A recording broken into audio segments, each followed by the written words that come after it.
रेणु की कालजयी कहानी तीसरी कसम उर्फ मारे गए गुलफाम के पन्नों से सिनेमा के पर्दे तक पहुंचने की लोमहर्षक दास्तान दर्ज है। अनंत लिखित दो गुलफामों की तीसरी कसम नामक इस पुस्तक में अगर आप परेश्वर नाथ रेणु के दीवाने हैं तो ये किताब जरूर पढ़िए। अगर रेणु की कहानी पढ़ते पढ़ते आपको बार बार आंखें पोंछनी पड़े तो यह किताब पढ़कर भी आपका वही हाल होगा।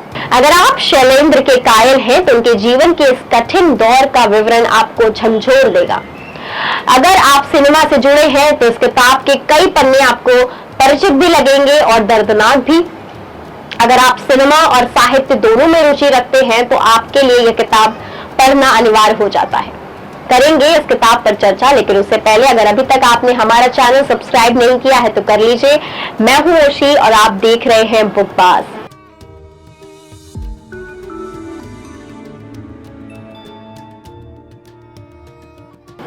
इस किताब का शीर्षक है दो गुलफामों की तीसरी कसम, लेकिन 240 पृष्ठों में यह सिर्फ एक अमर फिल्म तीसरी कसम की कहानी भर नहीं है।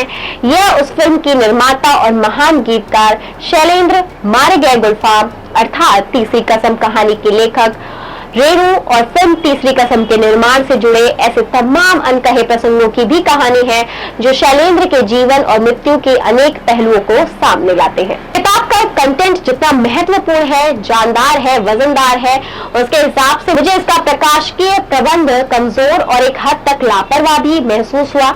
हिंदी के बड़े प्रकाशकों ने निजी संबंध लगभग नहीं है, पर मुझे इसकी पांडुलिपि पढ़ने को पहले अगर मिली होती तो निश्चित ही मैं इसके चुस्त संपादक और बेहतर प्रकाशन की जरूर कोशिश करती।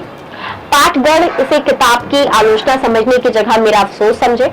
गहन शोध और विषय की उत्कृष्ट समझ पर आधारित इस बेहतरीन लेखन के लिए पुस्तक के लेखक अनंत को बहुत बहुत बधाई और शुभकामनाएं। किकेट प्रकाशन पटना के खाते में निश्चित ही बड़ी उपलब्धि है। शैलेंद्र, रेणु और तीसरी कसम के निर्माण से जुड़े विविध प्रसंगों पर ऐसी किताब मैंने पहले कभी नहीं पढ़ी। पुस्तक के कंटेंट का उसके 10 अध्यायों के शीर्षक से कुछ संकेत जरूर मिल सकता है, इसलिए पुस्तक पर अपनी इन संक्षिप्त टिप्पणी में इन अध्यायों को जरूर जिक्र करना चाहूंगी। क्रमानुसार ये अध्याय है: अजीब मारे गए गुलफाम, कौन है हीरामन और हीराबाई, फिल्मी चौखट पर तीसरी कसम, इमेज मेकर्स, रेणु के बोल, शैलेंद्र की गीत, फिल्मांकन का संघर्षमय सफरनामा, टूटते बिखरते सपनों की दास्तां, जीता हुआ युद्ध, तीसरी कसम, हीरामन के सपनों की हीराबाई और ऐसे शहीद हुए शैलेंद्र।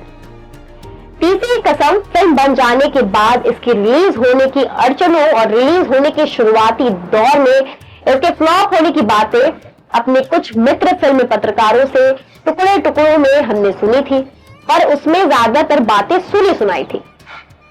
अंत में अपनी किताब में फिल्म निर्माण की शुरुआत से लेकर शैलेंद्र की शहादत तक की कहानी जिस सिलसिलेवार ढंग से लिखी है वह ठोस तथ्यों और गंभीर शोध पर आधारित होने के कारण पूरी तरह प्रमाणित है।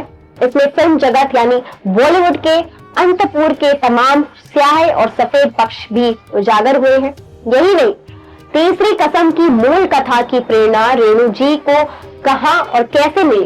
किताब में अनंत ने इसका भी बहुत शोधपरक और तथ्यपरक उल्लेख किया है। तीसरी कसम में निसंदेह यह एक बेजोड़ किताब है। उम्मीद करते हैं आपको हमारा ये वीडियो पसंद आया होगा। ऐसे ही वीडियो को देखने के लिए हमारे चैनल को अभी सब्सक्राइब करें।